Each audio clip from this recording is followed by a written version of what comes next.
walking down a winding road. I see the sun that glows in every crack, in every stone where wildflowers grow. The whispers of the wind, they tell a tale of time.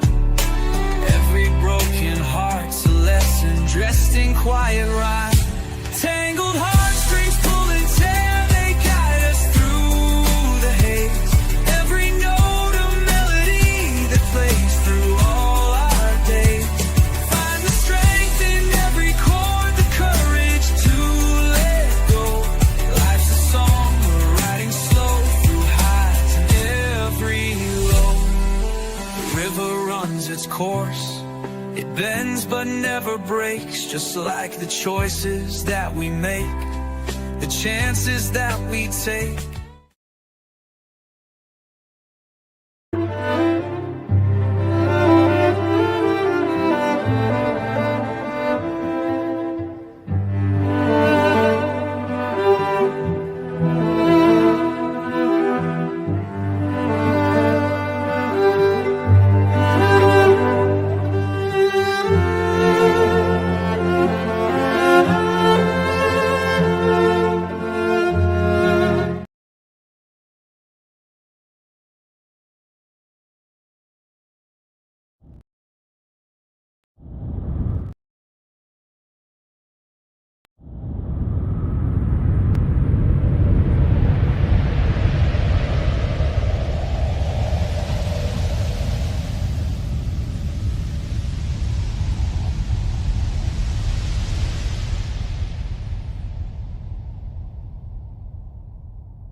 Silver thread through symphonies of sorrow and the words we've left unsaid.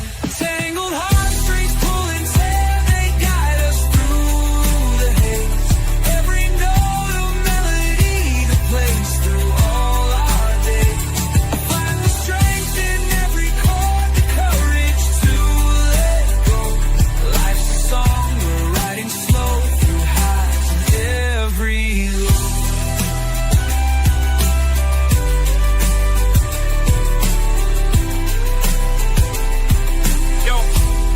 Yo, it's the echoes of the past, the lessons in the cracks. We're patching up the holes in all the love we lack. Life's a dance, a crazy chance to waltz beneath the moon. Keep the rhythm steady, cause the dawn is coming soon. So take a bow and play your part, no matter how it stings. The world will turn, the tune will change, but love's what always clings. The violin, it softly cries, the stars begin to fall. Through tangled heartstrings we will rise, we'll conquer after all.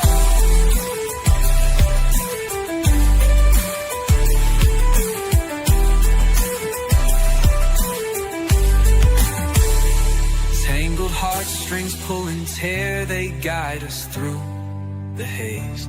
Every note a melody that plays through all our days. Find the strength in every chord, the courage to let go. Life's a song we're writing slow through highs and every low.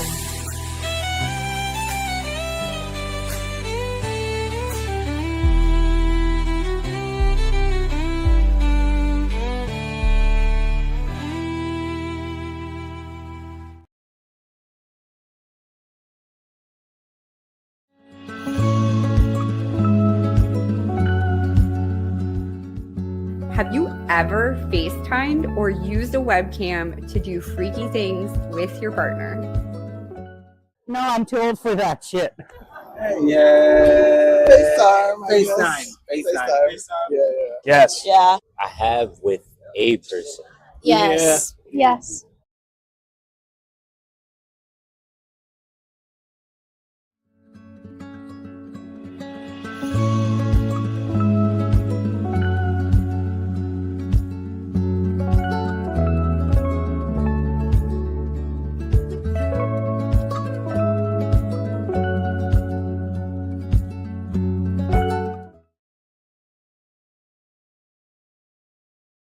He's not going to be talking about that.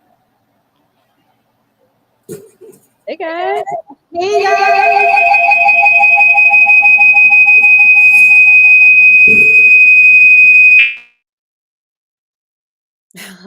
Hi. Well, we've got a little bit of a technical difficulty. We are happy you guys are here, though. I'll continue on. Welcome back, you guys, to another week of your favorite host. We are helping you guys navigate life's real struggles, love, and relationships. This week, we are going to focus on that long distance love. We're going to talk about how to keep it real hot and interesting and why, and of course, how social media can affect our love life. And lastly, we are going to discuss disconnecting with the bedroom and how we can bring it back. Talking about bringing it back. Hey, guys. What's up? Hey. Hi. Oh, let's unmute. Okay. Hey. Hi. I think we figured it out. Okay, bear with us. We're in a new studio. Like Andrea was saying, we're back for another week. We're going to help you guys untangle some heartstrings. We're also going to have a guest host here in a little bit. She's going to join us. Well, all right. They're having just a little bit of difficulties there. They're in a brand new studio today, guys. So we're going to let them figure that out. And I'm just going to continue on. So we have a guest with us today, and we're going to introduce her in just a little bit.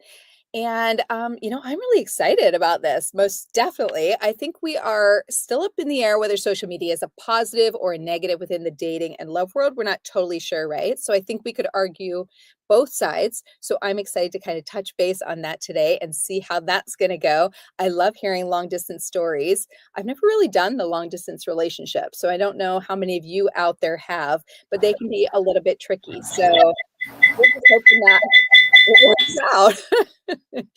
Anyways, we're going to see how that works out, you guys. So we've got lots of things to talk about. You have to make lots of effort, desire, and sometimes that means it has to work on both sides. So this is going to be a good topic, you guys, because it's really hard to figure out the way to navigate that for both sides to be involved, for it to work with both sides, and for you to progress in your relationship and not feel like you're missing out on anything.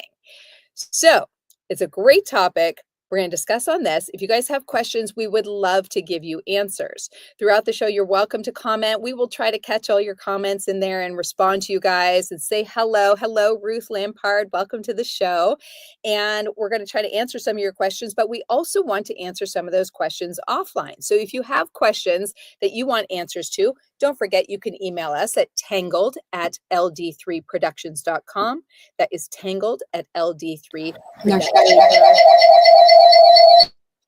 All right, so I'm just going to continue talking. I'm going to talk a little bit about all of this long distance stuff. I'm going to read you guys what TJ thinks about this because he's not joining us at the moment, but I think he has a lot to say.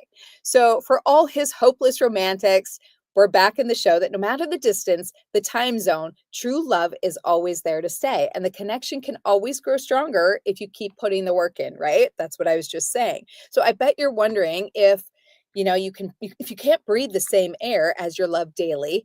Stay tuned, and we're going to cover how you can earn love miles and smiles here on Tangled Heartstrings. So he is going to be back to join us to talk a little bit more about that as well.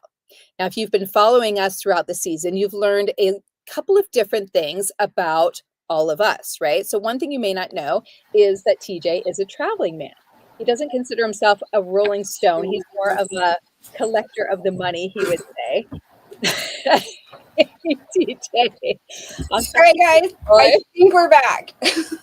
I think we finally got it figured out. It's so hard when you get into a new studio and you think you've ran through all of the issues, and then once you go live, you find new issues so this is just going to be a learning process for us. So thank you guys so much tonight for bearing with us. We're going to get started on this very, very soon.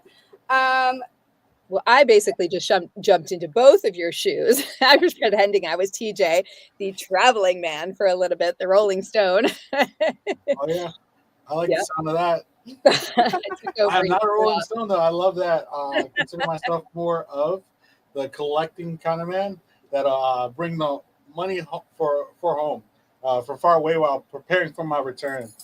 Basically, in simple terms, I'm trying to say I travel for work across the country by providing youth and young adults resources and tools that advocate for positive mental health. This requires me to be on the road for about half the year, which takes away from my relationship slightly. I understand that this may not work for everyone that's out there, but for those that are going through long distance relationships in general, we still see you through the good and the bad, the ups and the downs, and everything in between. During my travels, I've gone through many experiences that have brought me to who I am today. I've learned that love is a risk worth taking, but also I've learned to keep things very lively and flourishing within my relationship. It can come with its distractions when you're traveling. You know, there's a lot of lookers out there, a lot of takers that want to take, but you can't let them get in between. Uh, you have to give what it takes to find time to keep your bond strong between you and your partner and keep it healthy.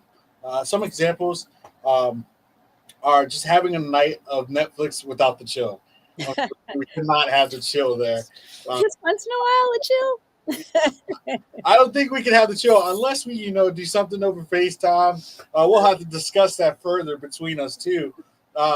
Perhaps maybe just setting free time that is distractionless, or sending each other heartfelt morning messages, kind of like "I love you," but more detailed. Absolutely. I agree with you. But on top of that, making time for your partner, especially when you're like far away or you've gone on a trip and you don't know where you're going to be at the next weekend because you're traveling again, make that time. You have 2 days that you're home. Make sure that you're making time for your partner and doing special little things, maybe a picnic in the park or a walk in the park. You go to a local battlefield or maybe go out and get ice cream. We don't always have to spend a lot of money. Time is so much more important than the monetary thing. That is true. I agree. Yeah, sometimes you got to save them kids and make sure that your spouse is very settled and happy. Absolutely. I say F them kids all the time. Of course, mine are older. If they're young, please don't say that. But once they're at an age, especially like teenage age, they can stay home by themselves. Make time to get that babysitter. You don't have to pay $20. Find a neighbor's kid and be like, hey, I'll buy you pizza and you can hang out and talk to your friends on the phone, but I need you to watch my kids while they're sleeping. Do wait. Yeah, but some people don't have Mima and Papa, or they don't have cousins, and they rely on their community that they live in rather than family because they're either in the military or they've cut family off. So you don't always have those people around you that you had when you were younger. So you have to find your people. You have to find your village. Trust basically. Your tribe. Exactly. And sometimes our village isn't who we think it's going to be. It may be that 70-year-old lady down the street because she loves your kids, or right. Or it may be the 20-year-old next door because she's got a lot of free time, but she loves kids but isn't ready for them yet. So she wants to spend time with them. And she's not going to charge you. She's going to take them out for ice cream, and they're going to go get a lollipop and a Slurpee, and they're going to have fun together. So you don't necessarily have to spend the money, and you can always rely. If you're relying on your village, you're not spending a shit ton of money. If you're relying on, Sally over there on Facebook Marketplace that said that, I'll babysit your kid for $25 an hour, who are you going to trust more? The neighbor's kid, the neighbor's kid, or Sally from Facebook Marketplace? You know what I'm saying? $25 an hour. I used to get $2 an hour to babysit, and my sister went with me. They were getting 2 for 1 for 2. Oh wow, that's crazy. Dated myself really big. I just say trust in your tribe. Honestly, that's the only way you can go. Right. Exactly. That is it. I love it. So, hey, Nancy. Now I've lost where we're at, guys. Hey Ruth, how's it going? All right, so I have a question for both of you, actually. Okay. TJ and Andrea, what do you think affects your emotions more in a long distance relationship? Do you think it's the distance or just the lack of intimate physical connection? I know they seem like they're the same, but the distance doesn't necessarily have to play if you are getting that intimate physical connection and it's being satisfied when you're together. But if you have that distance between you, they kind of both play in there. Like how do we get that physical intimate connection and maybe turn that into sexting, FaceTime, cute little love notes, and sending naughty pictures, but that distance is still there. So we're getting the intimate connection, but the distance is still there. So I just don't. What's y'all's opinion? All right. I'll take this What do you one. think about that? I'll start on this one. So, okay, for me, I know my love languages, right? So my number one love language is quality time and physical touch.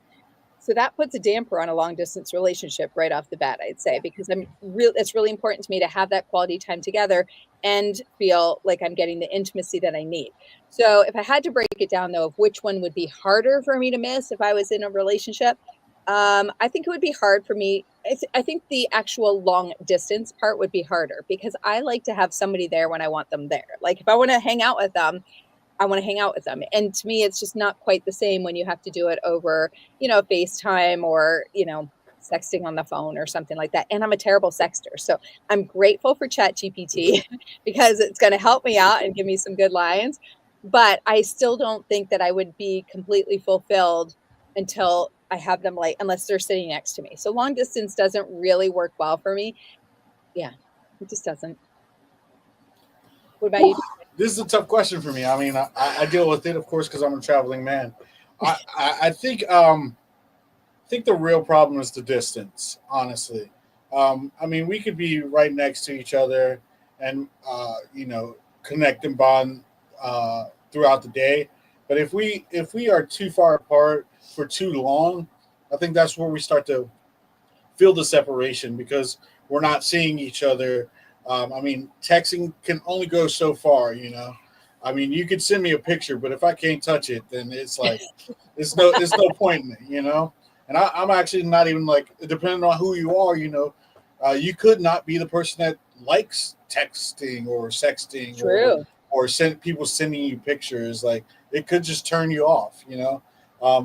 I think you got to find your healthy medium between you two, and converse and be like, hey, I need you close to me. Like I can't not hug you. I can't not breathe your air. I mean, I understand, but you also have to understand their perspective too, and understand that they are the breadwinners, possibly in sometimes, depending on the situation. But this is what is making them the money, so that they can be able to have that quality time with you.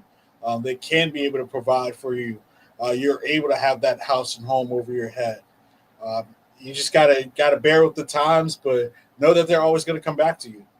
Yeah, absolutely. And see, I don't understand. Like I do understand it, but I don't think I could ever truly be in a long distance relationship because of all the things that you said. Like I need that intimate connection. I need to see my person.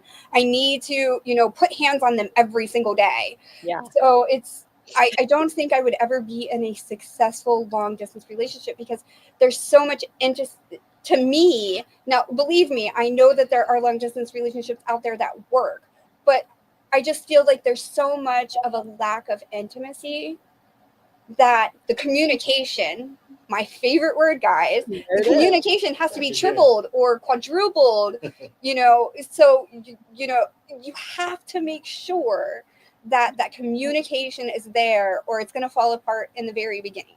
Yeah, I think we need to start setting a timer on that one. We need to bet on the word communication, how soon that one's going to come out. Right? Have the counter. Yeah. Communication counter. The communication. So I do understand the relationships that, where there's a traveling person. I can't get behind the relationships where you're like countries apart for years. That's where I draw the line. I can't do that. But if we are like me, you're traveling for 6 months out of the year, I can understand that. You might get some time to come home. You probably get like a good 2 or 3 weeks in between there to be home.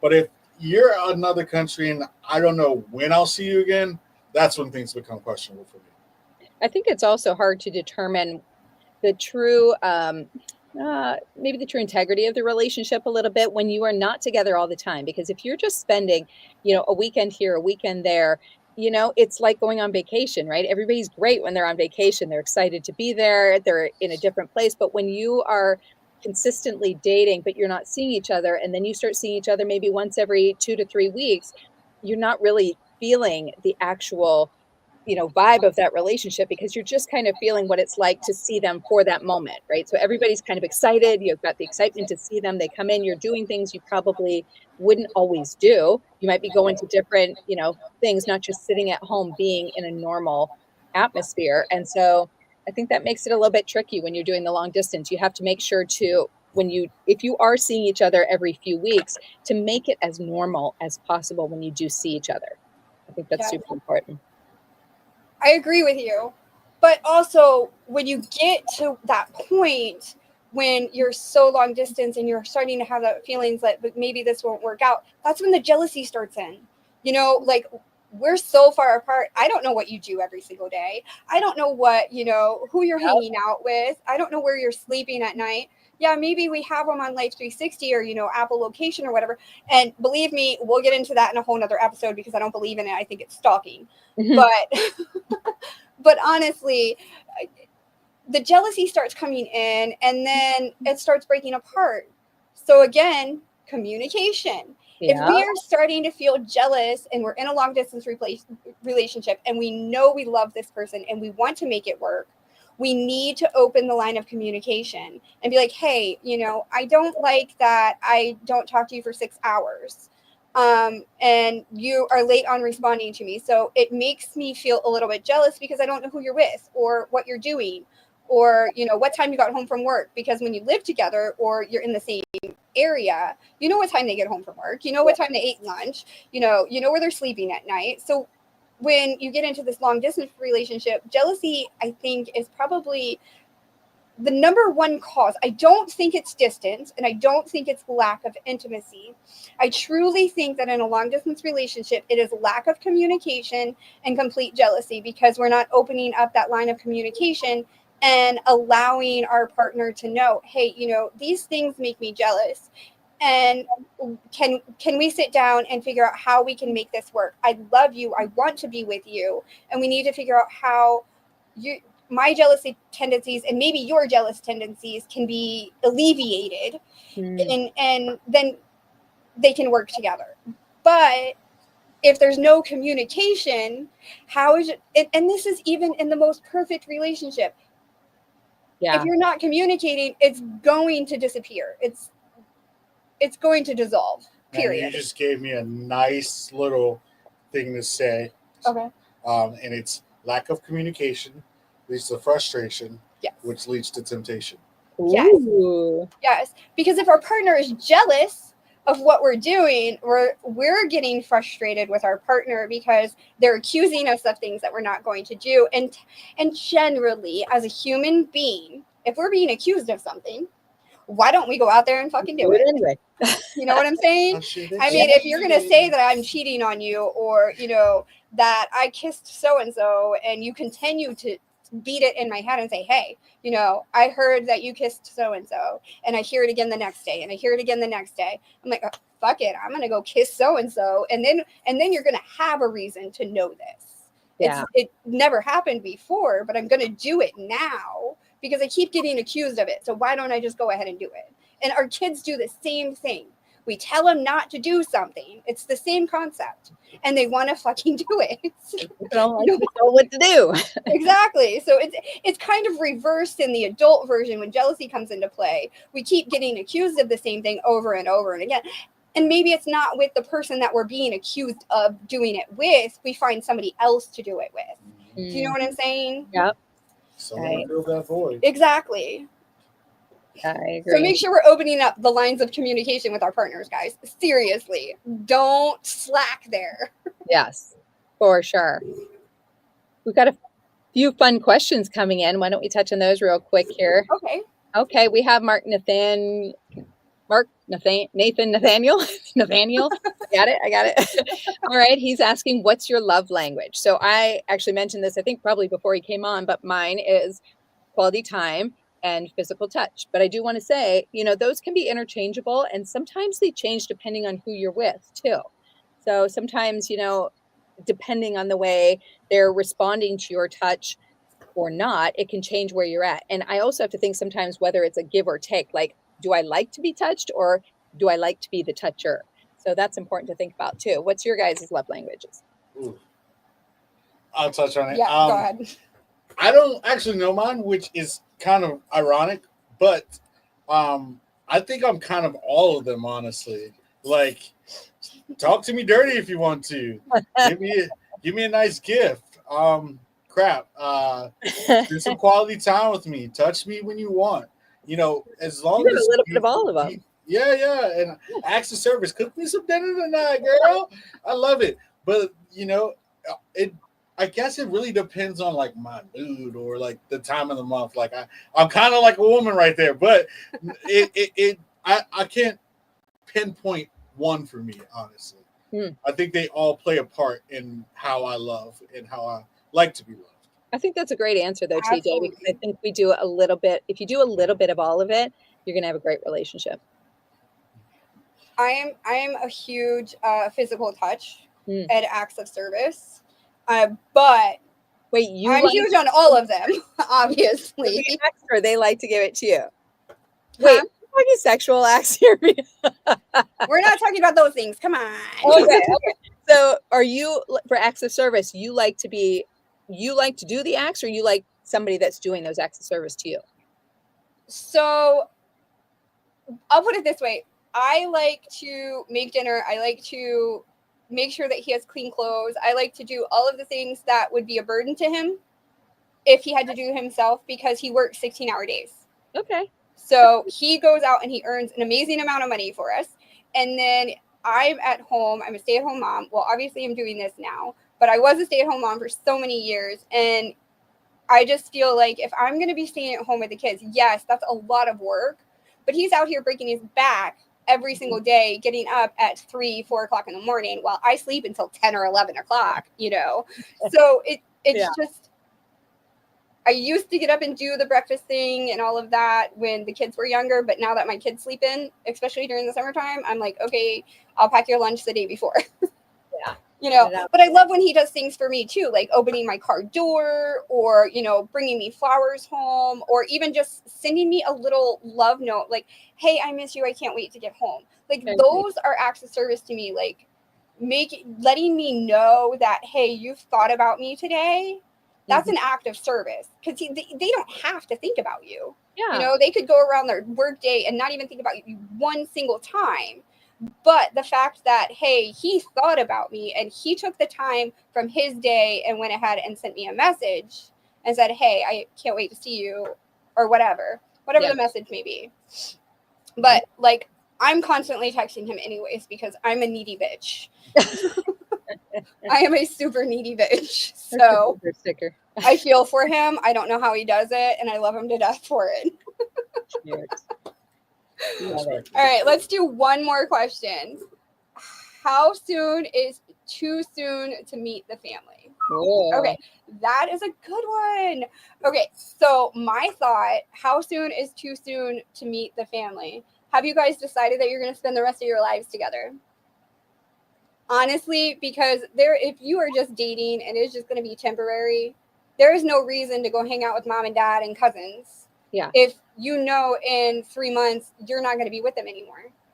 If there is a thought that you are going to be with them for more than 3 months, I think it is a good thing to go ahead after that 3-month period, when you do all those things where you figure out if you like their personality, or, what little things get on my nerves, because you're going to find those little things that get on your nerves with them, with their family also.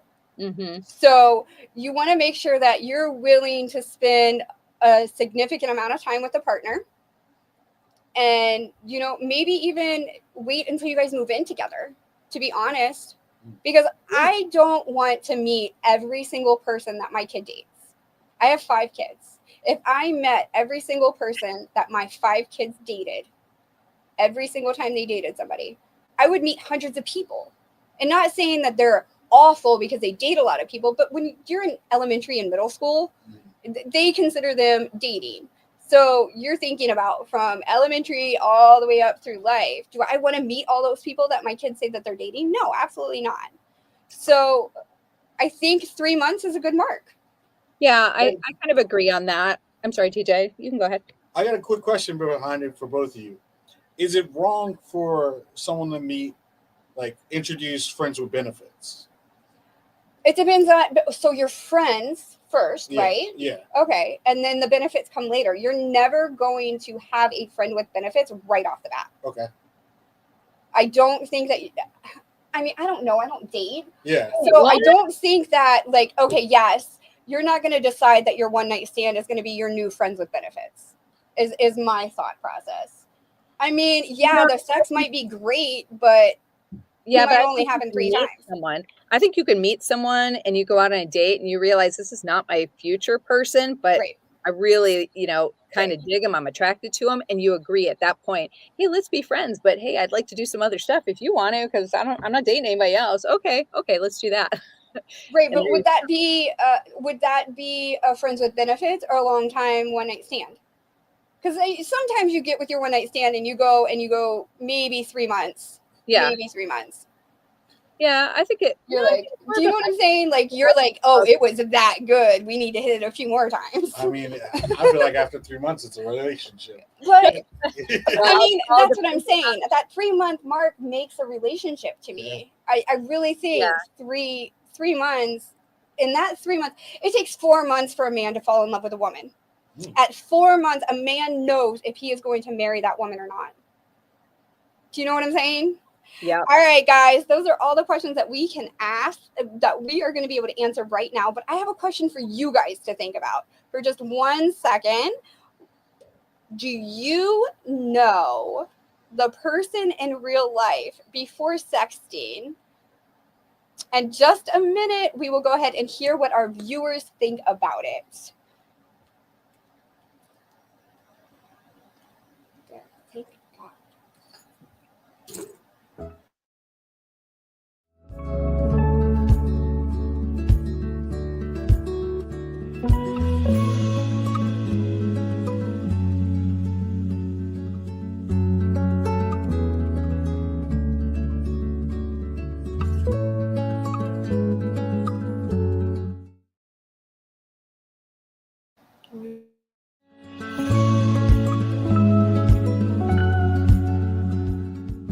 Do you know the person in real life before sexting?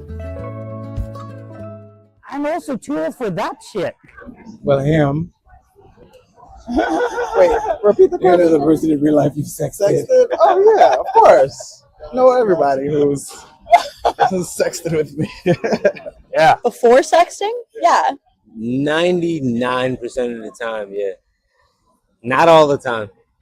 Because, sometimes you meet them digitally. So you got to, build a rapport, and then you got to, do the link up and everything. But, yeah. Yes. Yes.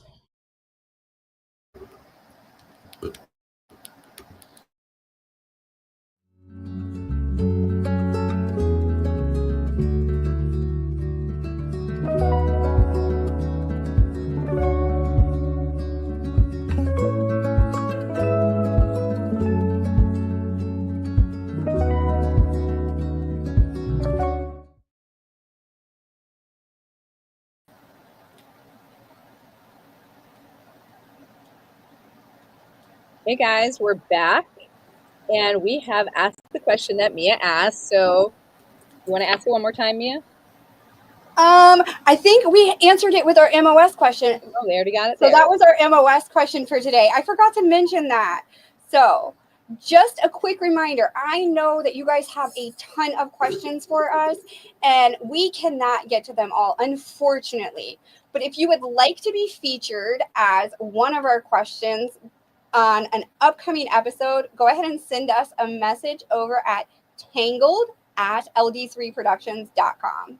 All right, Andrea, let's go into segment 2. Alrighty, you guys, let's talk about trust. A lot of people have some trust issues, especially when it's stretched across time zones and Instagram feeds. Long distance dating brings all the feels. It brings the longing, the overthinking, the who just liked their photo at 2 a.m. spiral. We've all done the scroll, the search, the little deep dive into someone's comment section. So let's be real.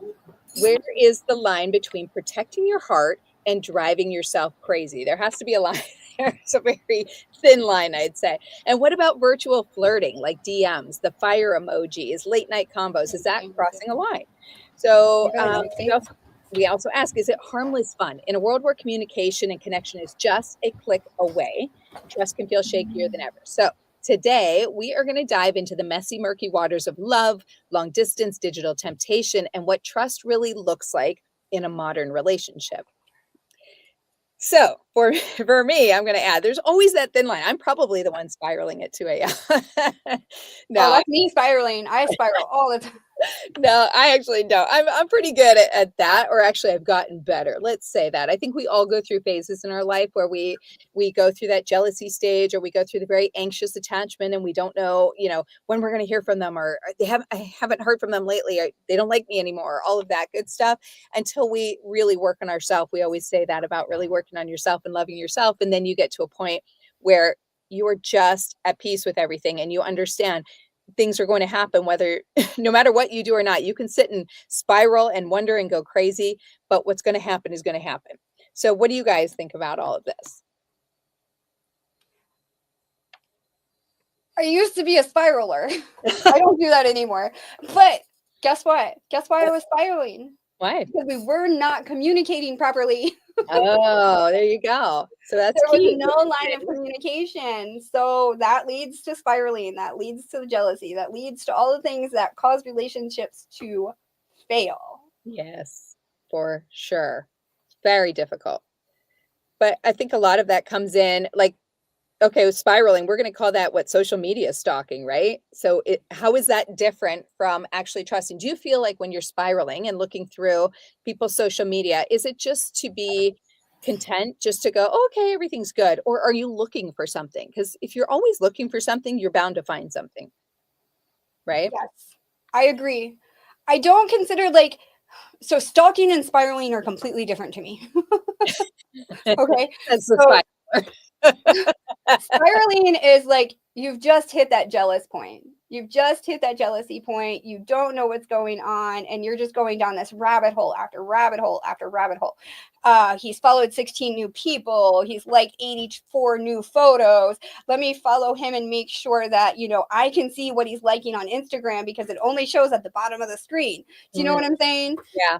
So and stalking is completely different to me. Stalking is when you get this fixation with somebody, and it's not the person that you're most likely not the person that you're with, and you just get this fixation. You fall in love with their personality or their looks or their life in general sometimes. Yeah. Just the things that they have that you don't have. So you want to see how to get these things. So what you do is you go and you find out where they live. You find out, their phone number, and you start calling them. You find out where their family lives. And this isn't necessarily somebody on the internet. This is somebody that's been in your life that's stalking you. Internet stalking is totally different. Yeah. To me anyways. Yeah. So, this is somebody that's in your life and they're doing all of these things, and you find out. Guess what? Yeah. No, I agree. And there's nothing you can do. Did you guys see that? The more and more you guys talk about this, the more and more I just get more nervous. I don't do this. I'm not watching your social media because I know at the end of the day we're together. Right. Most of your stories might be about me. Mm-hmm. They might include me, feature me. I am not one that's like diving in to go see who's that in the background of your picture. How's that girl standing there with you. No, she was standing next to me as I Right. was drinking in the club, or she was standing like in my group of friends. Yeah. I'm not one to be like stalking you wholeheartedly, unless you give me that reason. If you're giving me a reason to every day be like, oh yeah, watch your story and see what's going on. Where are you going with this? Because I'm a little lost. Okay, no, so this is you're going back on jealousy with your partner. Yeah. We're talking about stalking. That's completely different. That's what's scaring me though. It's like you get to a jealous point where you're stalking someone. Yes, it gets to a point of jealousy so bad that you have to know every little thing this person does. Well, that show Baby Reindeer on Netflix, you know, that was what the whole thing was about. It went crazy. Exactly. Yeah. And then you get to, we've talked about the relationship, but I really, really think that the new big thing is internet stalking. Internet stalking. We have so much at our fingertips on that little keyboard that we are able to type in. And then you're able to go and you have all of these apps that are fact checker apps. That can do background checks, and people are paying for these things. Oh yeah. So internet stalking is probably the easy. And please don't do it. You're fucking crazy if you do. I'm sorry, and I'm just going to be completely blunt and honest with you. If you are stalking somebody, stop now. Yeah, it is ridiculous, and it is traumatizing not only to you, but the person you're stalking and your family and their family. Well, and I can land your ass in jail so quick. Yep. Well, there's a great example of that, which was not too recently a story about a woman that went out on the date with one guy one time. And after that, over the period of 10 to 11 months, she sent him 159,000 text messages, all unsolicited, all without response. Excuse me, what was that number again? 159K. Wow. Yeah. And that's without a response. Without response. Okay. Why didn't he block her? I don't know. Do any of those things, right? I don't totally know. But when I looked into the story, I mean, she felt like she was truly in love with this guy and he was meant to be the person for her for life. And she was not going to take no for an answer. She had all of these things in her mind that she had read up saying, you know, numbers and things and everything that happened. She was talking about the number 3s. And then it just happened that he had like a 3 on his shirt or something. And that meant to her, oh, this is my man for life. And so she started stalking him like that with the text messages to a point where she showed up at his house when he was out of town. And that's where she finally got arrested. And I watched a little excerpt of her still talking at like a publicity thing saying, no, I mean, he's my person. I'm meant to be with him. So that's pretty crazy. 159,000 text messages. All right, guys. I'm sorry, but love has to be reciprocated. Okay? It cannot be one way. Relationships do not work that way. Love has to be reciprocated. We cannot send 159,000. How many? That's fucking ridiculous to me. Yeah. It's truly ridiculous. I'm lost after 5. Like, I know, like 5 messages, you ain't texting me back, block. I'm sorry, I ain't got time for your bullshit. It's a lot about a double texter, doesn't it? We're not supposed to. So stalking can not only be messages, it can be liking photos, following all of their social media platforms. I mean, if you're on those platforms, it's one thing, but if you're creating a new platform that you've never used before just to follow somebody, maybe that's a little bit stalkerish. Not necessarily, but it is a little bit. Yeah. Just a little bit on that scale. So ladies, have you ever heard of the Justin Bieber theory? No. About him and his new wife. So apparently when Justin was dating Selena, his new wife did everything to be Selena. Oh, okay. Haley Baldwin? Oh, yes. Up to getting like a tattoo. Mm-hmm. Is that stalking when she's like kind of not hinting at it? So stalking is more of that's just weird to me. It's not necessarily stalkish behavior. It's creating yourself in the image of somebody else. Yeah. Just to make somebody like you. And we have to remember that we're all unique. We're all our own person. We are not supposed to look, act, talk, or think like anybody else. You are you. You are special. You are unique. And there is no reason for you to make yourself look like somebody else. There is no reason for you to try to talk like somebody else. There is absolutely no reason for you to desire what another person has. Yep. Because those are that person's things, and your unique self can achieve that on your own, but you shouldn't desire it.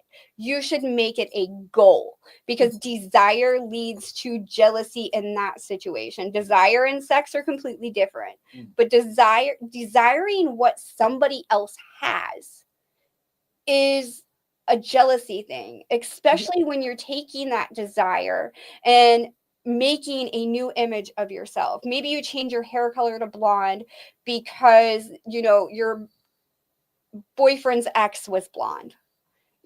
Why would you want to be like your boyfriend's ex? Let's use that as an example. Why would you want to look like your boyfriend's ex? Right. They've already broken up with them. Right. There's no reason for you to dye your hair blonde. Dye it purple. I mean, be completely different. Be unique. Yes. Yeah. Start something new. Exactly. You don't ever want to be like anybody else. I've never desired to be like anybody else. I just like to be me. Yes. Well, Unapologetically. One day I desired to be like James Brown, and then I got older. Realized he did a little too much blow for me. Oh, wow. That's hilarious. No. Then I changed over to Elvis Presley. We'll see how far that gets me. There you go. I like it. I gotta ask, have you ever had an idol that you desired to be? An idol? Yeah. No, not really, because I don't idolize anybody. Okay. Like, I don't watch a lot of television, so I don't get that, oh my gosh, I want to be like such and such actor because they make so much money. Right. I've never had a desire to be anybody else, because I've just, at one point in time, I didn't even want to be myself, to be honest with you. So finding myself, there's no reason for me to desire to be anybody else, to be honest with you. Hey, that's a big step for a minute. Oh, absolutely. Yeah. Absolutely. I mean, at one point, I absolutely fucking hated myself. Yeah. I was willing to off myself. So for me to desire to be somebody else after I've done all of this work on my own self and found myself, why would I have that need at all? How about you, Andrea? No, I don't really. I truly believe in manifesting and becoming, like, thinking about who you can be. You can be anything you want to be. So you can start by saying, I am this amazing person. I am financially abundant. I am, in an amazing place in my job. All of these things, because we never truly get envious of something we already have, right? So that takes away that bit of it. You're no longer envious because you already have this in your mind, and that's who you're becoming. So I don't really idolize anybody else. I just idolize myself in the future of where I see myself becoming. Respect that. Yeah. I mean, that's kind of where I go. I mean, of course, I have someone that I kind of like steal characteristics from, like the fun-loving kind of interesting characteristics. But I also want to just make myself a better me. That's kind of where I am. But that's not necessarily trying to put yourself, like, imagine yourself as somebody else. You're taking characteristics from somebody else that you like, not desire. Yeah. Because you're not like, oh my gosh, this person is so funny. Yeah. I desire to be like them. You're like, okay, they're funny. Maybe I could add a little bit of humor to myself. But you're not trying to use the same jokes or use the same tactics or anything like that. Yeah, no. So I don't know. It's a tough one. It's very tough. It is. It's so hard. I think it's human nature just to see, and we're in a world that has a lot of envy in it. There's, everything is like big, and everybody wants to have money and the cars and the, all the things of today that didn't happen like that, back in the day when our parents were young and stuff like that, So I think it's changed. It puts a lot of pressure, and social media is another thing that just adds to all of that, because it's constantly seeing people what they want you to see. We're not necessarily seeing what's going on in their life. And I just said this the other day to my son, because I'm like, it's amazing how I can be on social media and see how many people are, social media influencers are committing suicide, taking their lives over things, when I'm like, it's killing people, this Instagram and social media, because they're portraying somebody that they truly are not, and everybody's envious of them, and then we're missing out on seeing somebody that's really hurting or in pain or needs help because it's so masked with social media. Very difficult. I agree. And if you are feeling that way and you're feeling down about yourself, you're having thoughts of maybe harming yourself, or you just really truly need somebody to talk to, you don't have anybody in your life. And I'm not saying these things to be negative. I'm going to give you a phone number that you're going to be able to call and talk to somebody that is going to be there for you and is going to talk you through your hard times. And that number is going to be 988. If you are feeling bad, sad, or just need somebody to talk to, go ahead and use that number 988, and somebody will be there to answer for you 24/7. I also wanted to say, if you have a friend that may be suffering in silence and you know of it and want to anonymously text them, have someone reach out to them, definitely use 988. It's a great line for anyone that may be feeling alone. And didn't you tell me a few months ago, 988 you can also text and not just call? Yes, you can text them also. It's a great line. Awesome. That is amazing. I text them just to talk. You know, honestly, I think if I had that number when I was at my lowest point, I probably wouldn't have reached that rock bottom. Because your lowest point isn't necessarily your rock bottom. Well, we're glad you're here, Mia. They're there to help you before you get there. All right, guys, I've got one more question for you. This is for our viewers. It's our next MOS question. Are you guys ready? And then when we come back, the first thing that we're going to do is we're going to answer a few of your questions in here. But before we go, let's see. Have you met your partner's exes? And we will see your responses, our MOS responses, when we get back.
Have you ever met your partner's exes? Oh, yeah. We were great friends. And how did that go? That went well. I had his blessing. Like, even after the divorce, we were both invited to a party, and she didn't show up because she was pissed off that they invited me as well. Yes. He has. I haven't. But yes. Do you want to expound on how that went? He's different. He is, he believes in the greater good, and I'm still friends with all my exes, pretty much. So I ended. Yeah. When he's done, he's done. So but I think it went not too bad. Yeah, they're nice. I met like two. Mm-hmm. Yeah, they're fine. So would you be friends with him? With his ex? Yeah. Cordial. Yeah. Okay. Yes. Yeah. It was a bitch. We I went. made him cry at a basketball game. We went to middle school together, and she was a bitch and hated me. I made him cry while he was playing basketball. We went to rival high schools. He's gay. Not gay, just a pussy. A couple of them, yeah. Not all of them, though. How did that go? I mean, it was cool. Like, I'm a pretty chill person. I ain't got a problem with you. You ain't got a problem with me. But I think one of them in particular, like, he tried to act like he didn't like me, but he couldn't find a reason to cause an issue, so it didn't work out for him. No. Yes and no. Current partner, no. Last ex, yes. Elaborate on how that went. His girlfriend after me was one of the first girls I ever messed around with. And she looked almost identical to me, so.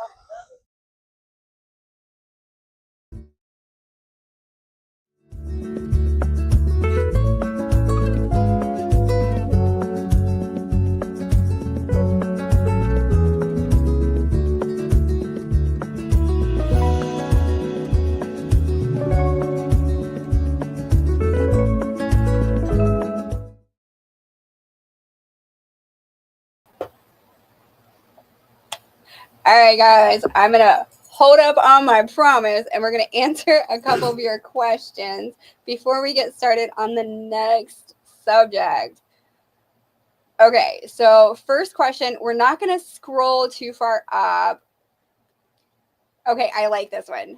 Let's see. Mark Nathaniel said, should couples share passwords or keep them private? Okay, I'm going to give my opinion first. Okay.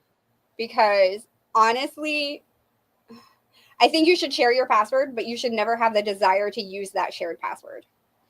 I think that you should share your password just in case of an emergency, something happens to them and you need to call into work or something like that, or you need to call their family because something tragic has happened to them and you don't have necessarily talked to all of their family. So I think sharing the passwords, yes, I think that is a necessity. If you are in a committed, trusting relationship and you are communicating, there should be no reason that, and there's no jealousy there should be no reason that you would hold your passwords back. To be honest, I mean, it's not going to be that 3-month relationship. Oh my gosh, we've been together 3 months. It's time to share our passwords. This is after you're married. This is after you are in a, not necessarily married, let's say a truly committed relationship. You're living together. You're sharing your finances. You're sharing your bills. You're sharing the way that you feed yourselves.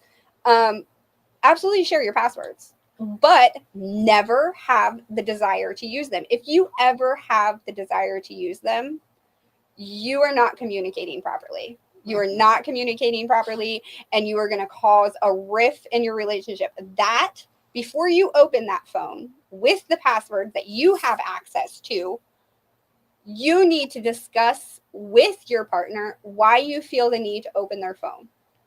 Maybe they have given you a reason, they've lacked in the communication ring, and they're giving you a reason to have doubts about it. And jealousy starts coming into play there. Never open a phone if you're jealous, because you are going to find exactly what you are looking for. Because if you have that desire, something has happened that has created that desire. And therefore, there's a rift in your relationship already. So opening that phone with that password, the only time you should ever have to use it is in case of emergency. Just my personal opinion. Rough there for me. I think that my partner will already have my parents' phone number in a sense. Right. Because, I mean, not necessarily to share the same emergency contact. That's what I was thinking at first.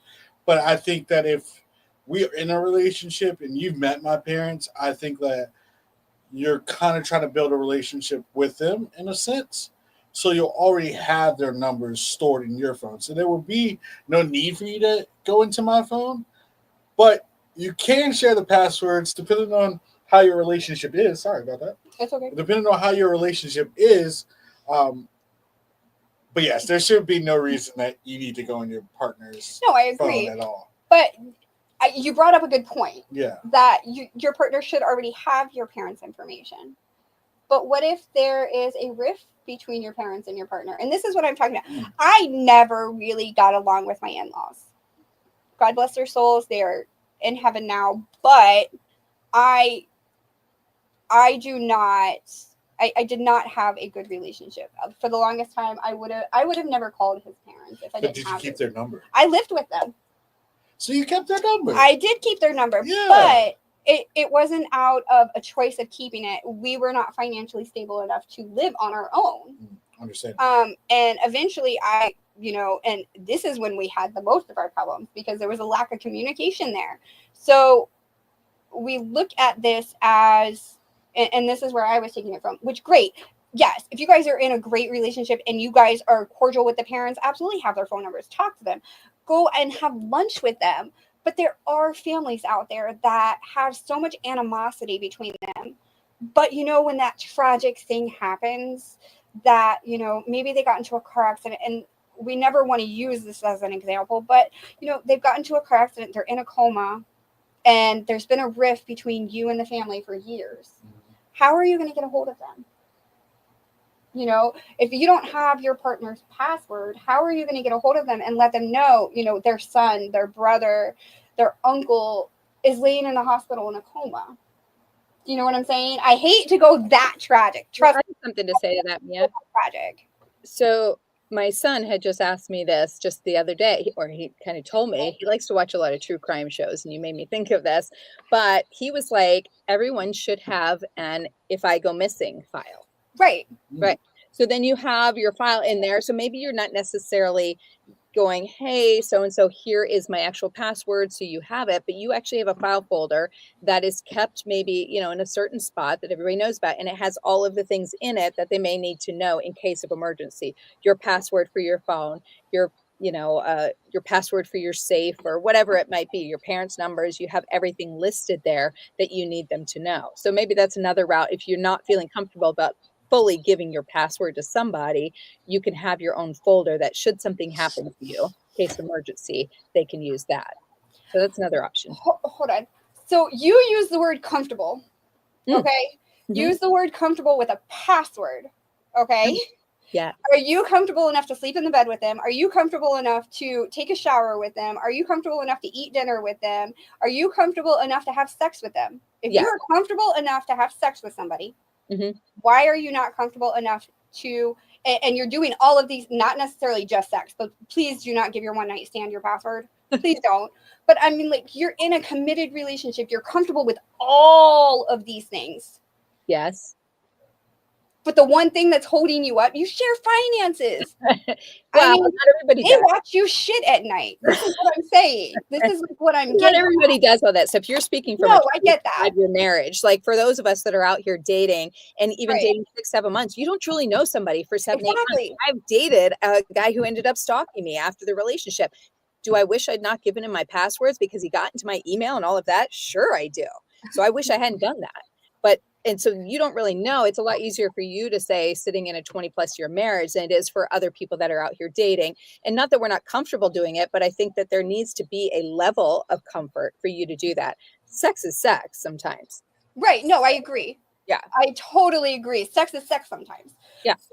But what I'm getting at is if you're comfortable and committed and you're doing all of these things, why is a password going to be your holdup? It's usually 4 digits. To get into your phone. It's a little your little circle thing to get around your little whatever it is. Yeah. I mean, I just don't understand it. Now I'm not giving it to my kids. Obviously. So you live with your kids, you shit with your kids, you eat with your kids. Exactly. But this person has seen you at your worst and your best. I think Irene's trying to pick my brain out here. Yes. And Irene, mine is not towards this topic. Mine is actually on topic, but I think it's more towards the iPhone creators and Android creators. I think there should be an emergency contact button. There is. Right, but it only contacts 911. No. Really? No. So in your phone, you have the ability, and this is iPhones and Androids, you have the ability to go in and create an emergency contact card. Oh. When they, and I think it's called like a medical emergency or something like that. Google it. That is going to be your easiest thing. If you do not have it yet, go ahead and Google how to make an emergency contact card on your phone. That will, you'll access it the same way that it's like a medical ID on your phone. So yeah, you go in and you set it all up. I'll have to show you later. But I feel like it should be like a universal password. Like if I type in 911 as the password, it should go to my emergency contacts. But nothing else. What'd you say? But nothing else. Like it would just okay. Yeah, it should be able to go straight to my emergency contacts and have that list there where I can still click on 911. I can still click on, my cousin Aaron. I can still click on my mom and have those emergency contacts right there. So that if even someone on the street was to find me lying there, like they can press 911 in my phone and it goes automatically to my emergency contacts. Okay, I don't have it in here right now, but just for future reference, if you do not feel comfortable doing that, everybody has a phone case, right? Yes. We pull that phone case off. Yes. And there's a little pocket in here that we can put our emergency contact information in. Very true. So you can always put your emergency contact. Most of us have clear cases. Yeah. If you have a clear case, don't do it because anybody that picks up your phone is going to do it. Or turn it over. Right. And I mean, make a little design on the back. Right. And I mean, if you have health issues, you already have your medical ID bracelet, and that's going to have your emergency contact information on it too. Or if you're all right, let's move on to the next question. Go on. Okay. Let's see. Okay, I like this. Precious Deborah asked, would you stay if your partner cheated once? Okay. Do I do this? Okay. Woo. Sweaty conversation. This is gonna be a good one. Okay. So it was never why did they cheat? Because I'm gonna be completely blunt and honest with you. If it was your fault they cheated, it's different. If you're not taking the responsibility for your actions, that sends them away. Because people don't just wake up in the morning and say, oh my gosh, I'm going to go cheat. Right. To be honest with you. They don't just wake up and roll out of bed or, turn over and even look at their partner and be like, oh my gosh, I'm going to go find somebody else to be with today. Just for the day, just for an hour, just for 5 minutes, whatever it is. So cheating starts when you stop communicating. And I'm not saying that it starts directly after you stop communicating. Right. Cheating is the result of lack of communication, lack of intimacy, and a lack of emotional connection. Back to my yes. words from earlier. Yes. So if you don't have the intimacy, you don't have the communication, and there's been issues. Are you the person causing them or are they? Mm-hmm. If they are the person causing them and they're cheating on you, it's been their desire to cheat from the beginning. They've done it in the past and they're going to do it in the future. Mm-hmm. And it's not a decision that they roll over and make every single day. It's just part of their personality. And this is when those monogamous relationships don't work for them. And if you're in a monogamous relationship and you're cheating, you should probably look more into the polyamory. Do not get that confused with polygamy. Polyamory and polygamy are two totally different things. We've gone over these before in the past episodes. We're not going to get into them too deep today. But if you are an active cheater, if you are a consistent cheater, and if you decide that, it's not in the morning that you decide, it's just the situation, you have more love to give than just to one person. And polyamory is not a bad thing. Being non-monogamous is not a bad thing. It's your personality. You have too much love to give. So if you're with a cheater and they've cheated in the past and they've cheated before, they haven't figured out that they're polyamorous. They haven't figured out that they need to go into an open relationship where both partners are communicating, both partners are maybe seeing another person. Cheating isn't, I wouldn't say that it's a bad thing either, to be honest, because it's all of those things added up. Lack of communication, lack of intimacy, lack of, bonding, and lack of really being able to be there for each other, because you've created this rift, and this person that you're with is monogamous. 100% monogamous, would never in their life think about cheating on their partner at all. So it's hard when you get a monogamous person and a polyamorous person together, and that's where a lot of relationships fail. I mean, do you agree? Do you think that if you're a known serial cheater that you should look into polyamory? I mean, open relationships are a better option, because then you're not having the arguments and stuff. Well, I kind of agree with you there, but I also think that with this question, it's a little tricky, because if your partner cheated on you, it's one thing, but if they've cheated in their past, it's another thing. It's like,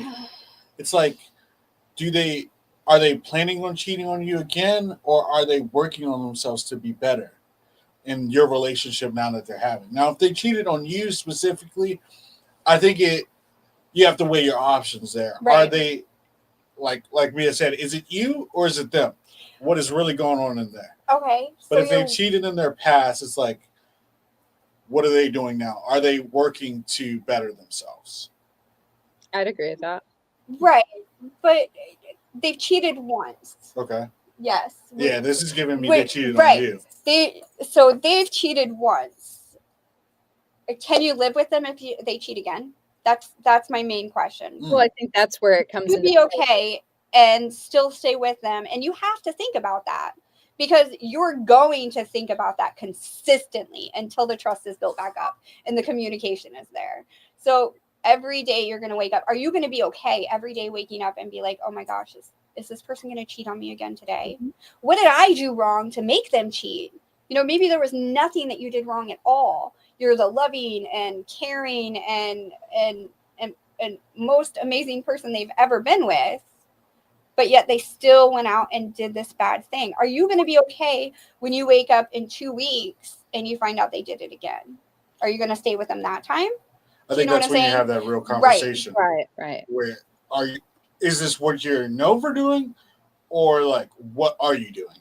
Right. We have to have that one-on-one, because if you're going to do it again, then you're going to do it another time. And I want to meet you right there. You know what they say, fool me twice, can't be fooled again, right? I'm telling you right now, though, that one time cheating, you sharing that password for the rest of your fucking life. You ain't going to have a choice about that one. Yeah, I think you really got to sit down and have that talk between each other. Share that password. What are your location? Intentions? Yeah. Be willing, if you're the cheater, be willing to share your location. You need to create that trust and take away that jealousy that you not necessarily meant to create, because, not all cheating is done intentionally. Sometimes things happen in a situation. Maybe you've been drinking and you drink too much. It's not, and I'm not saying that, oh my gosh, forgive them that, yes, they knew if they drank too much that they got horny. So maybe they shouldn't drink that much. You better be drunk texting me. Right? I mean, go back to your hotel room, we'll sext and go on FaceTime together or something. Right. Well, that's what I was going to say, is that I think it's very circumstantial, because sometimes things just happen and we all make mistakes, and you can find yourself in a situation you never expected yourself to be in, and that might happen, right? So it doesn't mean that they are forever going to be a cheater. They're going to forever be this kind of person. Then it also goes into, well, how did you find out that they cheated? Did they come to you and say, listen, I made a mistake, this is what I've done? Or did you find out from somebody else? You know what I mean? Because then that makes it a little bit more sneaky if they did it that way. If they made a mistake and they come to you and say, hey, I made a mistake and I'm looking for your forgiveness. I know it's going to be really hard. I'm willing to do whatever it takes to make you trust me again. You can have my password. You can have my everything until you feel that trust. I promise to be that responsible person to you, then then maybe you go, you know what, I'm going to give him the benefit of the doubt on this one. He made a mistake. Everybody makes a mistake. Let's move forward and see where we go from there. Or we go to counseling, or we talk to somebody, or whatever that choice is to do. Now, if it happens again the next time, well, now you're in a different situation, right? So that's where you have to look at that point. But I don't think a one-off necessarily means, hey, hit the road, we're done, I want a divorce, depending on how it happened. That's my opinion. And make sure that you're keeping those lines of communication open. They're so important. Okay, we have to take this one. I'm going to do one more question. And I think, Andrea, your answer is going to be the most prevalent because you're in the dating world right now. Okay. Should exes be allowed at your next wedding? Okay, my answer is, do you have kids? If your kids are there, and your kids are involved in your wedding and you guys are cordial, absolutely invite your ex. If there is any animosity between your ex and your new partner, absolutely not. Do not. Your wedding is supposed to be the best day of your life. And yes, it may be your second wedding, but it's still supposed to be the best day of your new life. Right. Because you're starting over with somebody else, and not necessarily saying that the old relationship was bad. Maybe you guys fell out of love and you guys are completely okay with each other. You're best friends. Your husband and your fiance hang out together and you guys do barbecues together. Absolutely invite them. Yeah. You know what I'm saying? And there are couples out there that raise their kids amazingly together, and they're not necessarily, they have a quad friendship. So the new step parents that came in and married the exes have now created this quad relationship where they're raising all of their kids together. All the brothers and sisters are getting raised together, which I think is great. Right. And I think the newer generations moving up, there's less animosity because we're learning that falling out of love is okay. Yeah. I think that it creates a safer environment for these kids growing up too, because then you have those 4 parents, those 12 sets of grandparents. Yeah, that would be 12. I mean, that's insane. So these kids are getting so much more love. But if you got cheated on, or maybe you were the cheater and your partner doesn't like your ex, make sure if your partner doesn't like your ex, you're not inviting them, regardless of how nice you guys are to each other. You want your partner to be your fiance. Let's say that you want your fiance on that day to have the best day of their life also, because maybe this is their first wedding. Maybe it's not their second, or maybe it's their third and they're like, third time's a charm, baby. But I think bringing the ex in to the wedding is situational, 100% situational. Yes. Yeah, I'll jump in on that one. So, I was going to say that's a very broad question because it depends on the situation, right? It depends on your relationship with your ex, or if anything went wrong during that period of time. Now, I've spoken personally about my life. I was married for 20 plus years. I'm great friends with my ex-husband. We're great friends. We see each other all the time. We hang out with the kids. We all went to the movies last night, and he would be very happy for me should I find somebody that I want to marry. And so I would want him to be there as the father of my kids, as a life partner for me, regardless of whether it was still in a sexual relationship or a loving relationship like that. I would still want him to be there and be part of that day with me. And I would hope that he would like the person that I was with. Now, if he has a problem with the person that I'm with, then I would have to make that decision if I'm going to cause that extra riff at the wedding just to have them there when I know they don't get along. I probably wouldn't choose to do that, but I would definitely have that conversation with my ex-husband and let him know this is why. So if you think you can come to the wedding and be civil and be supportive to me, then you're welcome to come. But if you can't, then I don't want you to be there. So I think it's very circumstantial. Again, it's going to depend on how your relationship is with each person and what you're looking to achieve in this family dynamic. If you're trying to keep it very cohesive amongst the family and everybody, then I think you would have them come. Okay. So I know that you use, and you're not in a relationship. You're not engaged right now. So you use your ex-husband as the placeholder there. Yeah. And if his feelings were okay were awful towards your new partner, but what if your new partner doesn't like your ex, would you still try to invite him and be like, hey, you know, he's been here, he's been a part of my life, and you know, my kids are coming, that's their dad? Yeah. I Well, mean, that's a really tough one because I'm a right. big proponent of that. Of my ex-husband is the father of my kids. I've known him for more than half my life, and I loved him at one point. So that's a very tough one. I think it would depend on how big that animosity is between the two of them. If it's just like, because a lot of times he's dated, women that don't like me. I don't know why. I'm fun. I'm nice. I don't know why. But that's happened, right? And so then I'm being left out of stuff, and that feels terrible because I'm happy for him. I'm not there flirting with him. I'm not trying to be a problem in the relationship. I'm genuinely happy for him. But if she really, really didn't want me to be there and she had a really good reason, then I guess I wouldn't go. But to me, that's a red flag. You know what I mean? With the new partner, because who doesn't want you to be friends with your ex-husband? I'm not saying every ex-boyfriend or girlfriend that you've had, but your ex-spouse, to make everything nice across the board for everybody. Who doesn't want that? I don't understand that. Why would you want us to hate each other? So that's a tough question, but I think I'd have to look at it from all angles. Is that a red flag that my new partner doesn't like him, depending on why he doesn't like him? Right? That question is giving me very daddy's home. Oh yeah. I am like totally Yes. befuddled with that question because I can only think of daddy's home right now. Mm-hmm. But I think you guys hit the nails right on the head. Like Mia said, just communicating, making sure that your current situation is fine with this occurring, but also making sure that there isn't any animosity that may, stop this from happening. As long as you are keeping that open communication about your relationship and feelings towards your ex, I think your next should be completely fine with it because they should feel secure in the relationship that they're in currently. I agree. If you are entering into a marriage with somebody, they should be comfortable with you. They should be trusting of you.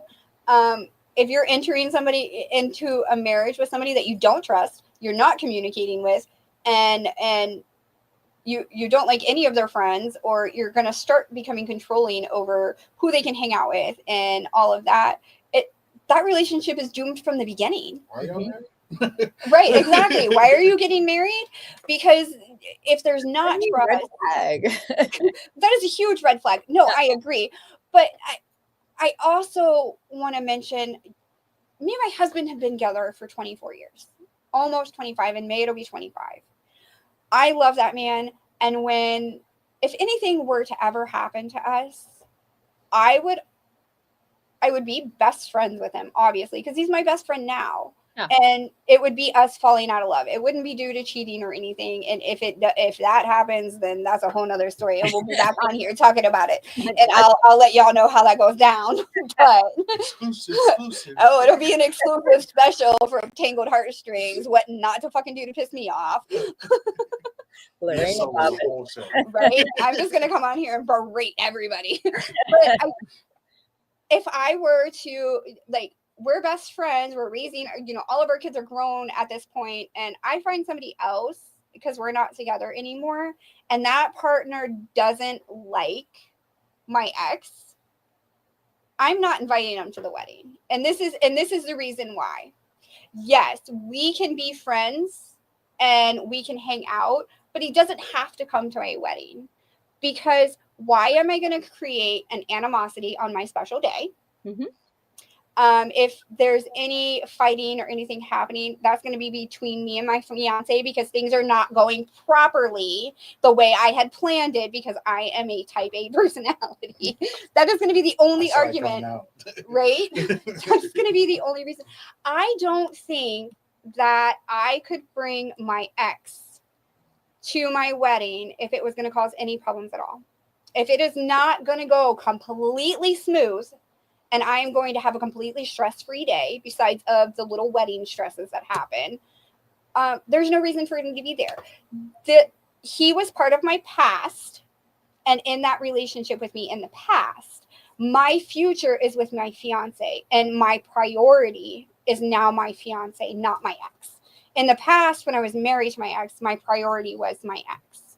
And his thoughts, feelings, and emotions played a part in my thoughts, feelings, and emotions. Now that we have separated, our feelings play a part in each other because there'll always be feelings. But his thoughts and emotions are none of my business. That's for his next partner. My new partner, my fiance, all of his thoughts, feelings, and emotions are my priority because that's going to make my life be so much better. Yeah.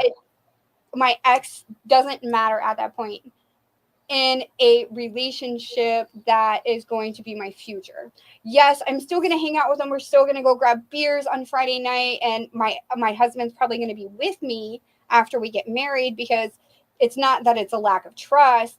We're going to hang out together. That's just me. If you're not hanging out with me on a Friday night, there's no reason for us to be in a relationship. I got a question for you ladies. Okay. Do you fight back when your partner says no? What do you mean? I mean, very first off the top, can my ex come to our wedding? No. Do you try to persuade them differently? No. Okay. First answer's for answer. No. That first answer he gives you is going to be his most honest answer. If you start bringing in, well, I think they should come because of this, it's going to change his thought pattern. It's going to change how he was processing it in general. Okay. And I should never change his emotions, because those are his emotions to feel. Right. If he thinks that he shouldn't be there, then no, he shouldn't be there. I shouldn't make my fiance feel something about the situation that never has to be, and cause animosity in my new relationship just because I want my ex there. Right. That would be like, oh my gosh, I want the neighbor down the street to come, but my ex doesn't get, my fiance doesn't get along with the neighbor down the street. Jesus. But me and that neighbor down the street grew up together. We're best friends. Right. It's a guy. Right. So, and he doesn't like that he's a guy, so my fiance doesn't want him to come. It's the same concept. Okay. Because I'm no longer with my ex. My emotional connection with that person is, the intimate emotional connection is gone. Why should I really care? And if his feelings get hurt, that's not my problem at that point, because we each have our own feelings. Right. So it's not, if it hurts his feelings because my fiance doesn't want him there, then it hurts his feelings. There's nothing I can do about it, because my fiance has his own feelings, my ex has their own feelings, but I cannot get in between that, because then it's going to cause animosity in my new relationship. I respect it. Sorry, I had a lot to say about that. What's your thoughts, Andrea? What do you think about that? Okay. Yeah, I agree with her on that one. I think the first answer should stick. I think if that's what your choice is and you've decided for them not to be there, the first answer should be that. You should accept that answer because their feelings are valid and you need to respect those feelings. Absolutely. I summed up Mia's. I know. All right, guys. I know we have not been able to get to everybody's questions tonight, unfortunately, because we are only here for an hour and a half every Sunday at 9:30 p.m., right where you're viewing us now. We'll be back for the next, I don't know, so many months. You can actually send us an email. Do you remember what that email is, TJ? Is it Tangled at ld3productions.com? Yes, it is. It is Tangled at ld3productions.com. We love to answer all of your questions. We would love that chance. But I want to start taking the last few minutes of the episode or in the middle of the episode and feature each one of our viewers' questions. Each week, we're going to go ahead and take those questions once we start getting them in, and we're going to feature a question. And we're going to really focus and answer that question for you. So again, what's the email? Tangled at ld3productions.com. Thank you guys so much for joining us tonight. Oh, like I said, we'll be back again next week. But if you want to see all of our faces, you can join us on trivia on Wednesdays at 8 p.m., 9 p.m., and no, wait, that's 9:30. We changed the time. Yes. And 11. And 11 p.m. So we'll have 3 trivia games then. And until next week on Tangled Heartstrings, Thank you, Andrea, for joining us. I love the new setup, TJ, because we're able to be right next to each other. Andrea, I can't wait for you to join us over here in the studio. Rubbing shoulders. All right, guys. Until next week. Bye. Bye.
Song unsung, a cry unheard, we rise, we fall, but the chords still play.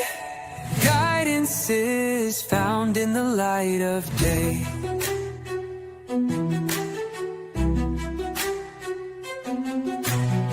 The violin sings as the credits roll. A melody soft, it soothes the soul. Tangled heartstrings, we'll find our way through life and love, come what may.